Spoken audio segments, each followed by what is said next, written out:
ሰላም ጤና ይስጥልን የፈጠነ ሚዲያ ቤተሰቦች፣ የፈጠነ ሚዲያ መረጃዎች ከዚህ ሰዓት ጀምረው ወደ እናንተ ይደርሳሉ። አብራችሁን ቆይታ እንድታደርጉ የአክብሮት ግብዣችን ነው።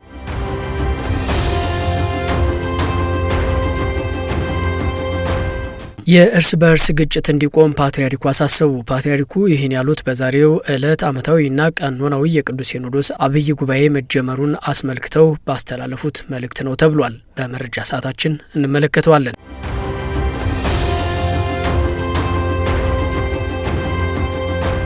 በኦሮሚያ ክልል ምዕራብ ሸዋ ዞን ታጣቂዎች ህጻናትና ሴቶችን ጨምሮ በርካታ ንጹሐንን መግደላቸው ተነገረ። የአካባቢው አስተዳደር የሟቾቹ ቁጥር የተጋነነ ነው ማለቱም ተሰምቷል። እንመለከተዋለን።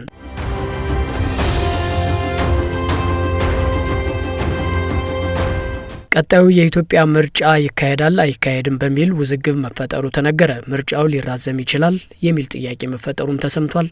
እንመለከተዋለን።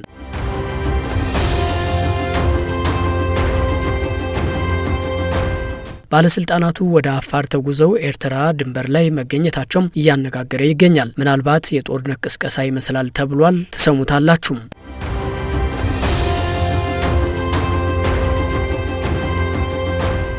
በመቀሌ ከተማ የተፈናቃዮች ካምፕ ጅብ በሰዎች ላይ ጉዳት ማድረሱ ተነገረ።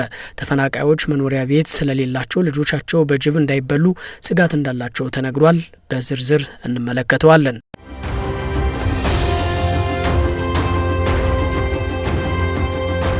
መረጃዎቹን በዝርዝር የኢትዮጵያ ኦርቶዶክስ ተዋሕዶ ቤተክርስቲያን ብፁዕ ወቅዱስ አቡነ ማትያስ የእርስ በርስ ግጭት እንዲቆም አሳሰቡ። የእርስ በርስ ግጭት ቆሞ ችግሮችን በውይይትና በድርድር በመፍታት የወንድማማች እልቂት የሚያስቆም የሰላምና የእርቅ ዕድል ቅድሚያ እንዲሰጠው ቅዱስነታቸው ጥሪ አድርገዋል ተብሏል። ቅዱስነታቸው ጨምረው እንደገለጹት የነገው ትውልድ ልማታዊ ተስፋ እውን ሊሆን የሚችለው ሰላምና አንድነት ሲኖር ነውና መንግስት፣ ተፎካካሪ ፓርቲዎችና ነፍጥ ያነሱ ወገኖች ሁሉ ለሰላም መስፈንና ለልማት እድገት መረጋገጥ ሲባል ወደ መግባባት እንዲመጡ በእግዚአብሔር ስም አባታዊ ጥሪያችንን እናስተላልፋለን ሲሉ ተናግረዋል። ብፁዕ ወቅዱስ አቡነ ማትያስ ጨምረው እንደተናገሩት አስመስሎ ከየአቅጣጫው የሚወረወረው የባዕዳን ስም የማጥፋት ዘመቻ የቤተ ክርስቲያኗን እምነት ከመንቀፍና ከማብጠልጠል በላይ አልፎ የቅዱሳንን ቅዱስ ስዕል በአደባባይ እስከ መቅደድ ተደርሷል። በቤተ ክርስቲያናችን ሕልውና ላይ በዓላማ የተነሱ አካላት የላኳቸው እንዳሉ በሚመስል መልኩ በስመ ተሐድሶ የሚደረገው እንቅስቃሴ የኛው መለያ የሆነውን ንዋየ ቅዱሳትና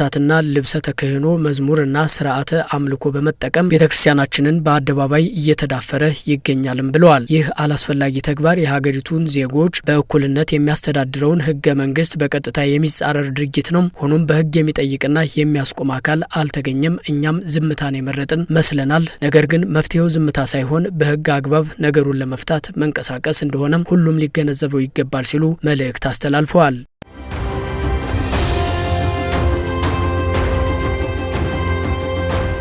በኦሮሚያ ክልል ምዕራብ ሸዋ ዞን ታጣቂዎች ህጻናትና ሴቶችን ጨምሮ በርካታ ንጹሐንን መግደላቸው ተነገረ። የንጹሐን ግድያ ተደጋግሞ በተሰማበት በምዕራብ ሸዋ ዞን ኖኖ ወረዳ ሀሎ ዲንቂ ቀበሌ እሁድ ምሽት የታጠቁ አካላት ባደረሱት ጥቃት ከ20 በላይ ሰዎች ወዲያው መገደላቸውን ተጎጂዎችና የአካባቢው ነዋሪዎች ተናግረዋል ተብሏል። በአጎራባች የማዕከላዊ ኢትዮጵያ ጉራጌ ዞን ወረዳዎች የሚንቀሳቀሱ ታጣቂዎች ወሰን ተሻግረው ጥቃቱን መፈጸማቸው ነው የተነገረው። ምንም ያልታጠቁ ሰላማዊ ዜጎች ላይ ዘግናኝ ግድያ ነው የተፈጸመው። በምሽቱ ድንገተኛ ጥቃት 22 ሰዎች ወዲያው የተገደሉ ሲሆን ዳርጌ በሚባል ስፍራ ምሽት ከ1 ሰዓት እስከ 2 ሰዓት በተወሰደው በዚህ ጥቃት ህጻናትና ሴቶች በስፋት ተጠቂ ሆነዋል ተብሏል። በጥቃቱ 22 ሰዎች ወዲያው መገደላቸው ሲረጋገጥ ቀሪዎቹ አስከሬናቸው በየጥሻው የወደቁና በሆስፒታል ህይወታቸው ያለፉ ናቸው ሲሉ መረጃዎች ጠቁመዋል። ነዋሪዎቹ የተገደሉትን ለመለየት ሰኞ እስከ ምሽት የአስከሬን አሰሳ በአካባቢው ሲደረግ እንደነበረ ጠቁመዋል። የኖኖ ወረዳ አስተዳደር በበኩሉ የተገደሉት 22 ናቸው የሚባለው ውሸት ነው፣ 12 ናቸው የተገደሉት፣ ከ22 በላይ የተገደሉት ከታጣቂዎች ወገን ነው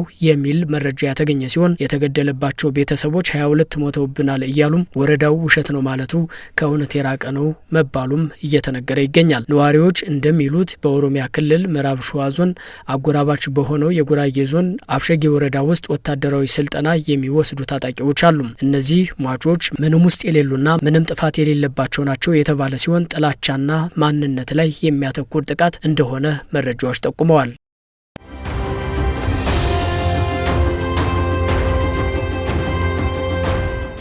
ቀጣዩ የኢትዮጵያ ምርጫ ይካሄዳል አይካሄድም በሚል ውዝግብ መፈጠሩ ተነገረ። የኢትዮጵያ ብሔራዊ ምርጫ ቦርድ ሰባተኛው ሀገራዊ የምርጫ ሰሌዳም በሚመለከት የፖለቲካ ፓርቲዎችን ለማወያየት ለጋዜጠኞች ዝግ የሆነ ስብሰባ ማድረጉ ተሰምቷል። ይሁንና ፓርቲዎቹ በጊዜ ሰሌዳው ላይ ከመወያየታችን በፊት የሀገሪቱ ሰላምና ጸጥታ ነጻ ምርጫ ለማድረግ አስቻይ አይደለም የሚል መከራከሪያ አቅርበዋል ተብሏል። ምርጫውን ማራዘም የሚል ሀሳብ መቅረቡም ነው የተሰማው።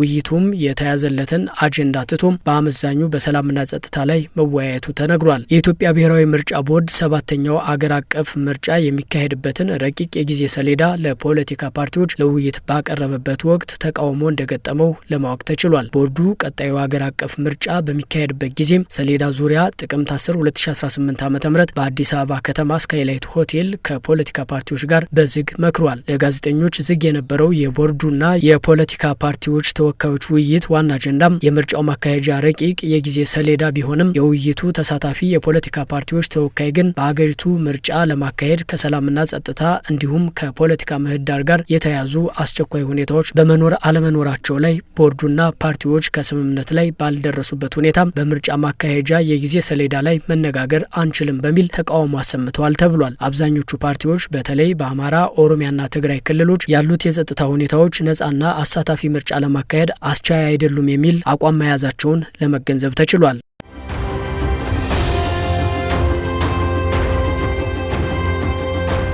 የጠቅላይ ሚኒስትሩ የምስራቅ አፍሪካ ጉዳዮች አማካሪ ሚኒስትር አቶ ጌታቸው ረዳ፣ የብሔራዊ መረጃ ደህንነት አገልግሎት ዋና ዳይሬክተር አምባሳደር ሬድዋን ሁሴን፣ የፌዴራል ከፍተኛ ሚኒስትሮች፣ የመከላከያ አመራሮችና የአፋር ክልል አመራሮችን ያካተተ ቡድን በኤርትራና ኢትዮጵያ ድንበር ላይ ወደምትገኘው ታሪካዊቷ ቡሬ ከተማ መግባታቸው ተሰምቷል። ቡሬ ከተማ ከአሰብ በ80 ኪሎ ሜትር ርቀት ላይ የምትገኝ አነስተኛ ከተማ ስትሆን በኢትዮ ኤርትራ ጦርነት ጊዜ ብዙ መስዋዕትነት ከተስተናገደበት የጦር ግንባሮች አንደኛዋ ናት ተብሏል።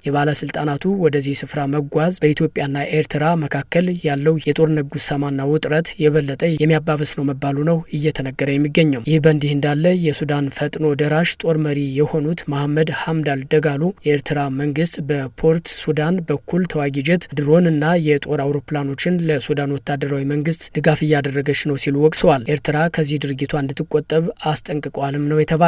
ከዚህ በተጨማሪ የሱዳን ወታደራዊ መንግስት የካርቱም ኤርፖርት ከ30 ወራት በኋላ በዛሬው ዕለት የሀገር ውስጥ በረራ እንዲጀምር መግለጹን ተከትሎ ማንም ሰው በካርቱም ኤርፖርት በረራ እንዳያደርግ ሲሉ መሐመድ ሐምዳን ደጋሎ ማሳሰባቸው ተገልጿል።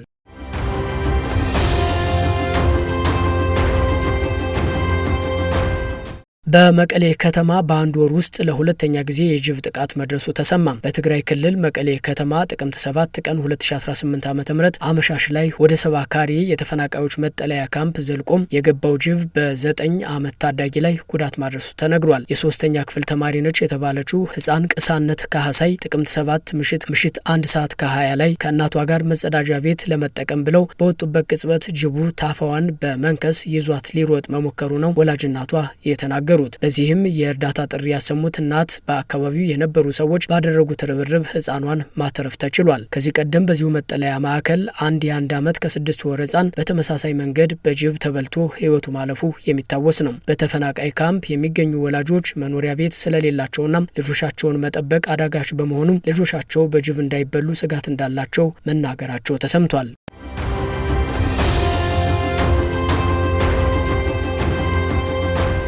የተከበራችሁ የፈጠነ ሚዲያ ተከታታዮች የዛሬው መረጃችን የሰማችኋቸውን ይመስሉ ነበረ። በሌሎች መረጃዎች ተመልሰን እንመጣለን። አብራችሁን ቆይታ ስላደረጋችሁ እናመሰግናለን። እንደተለመደው ላይክ፣ ሼር፣ ሰብስክራይብ በማድረግ ቤተሰብ ሁኑ።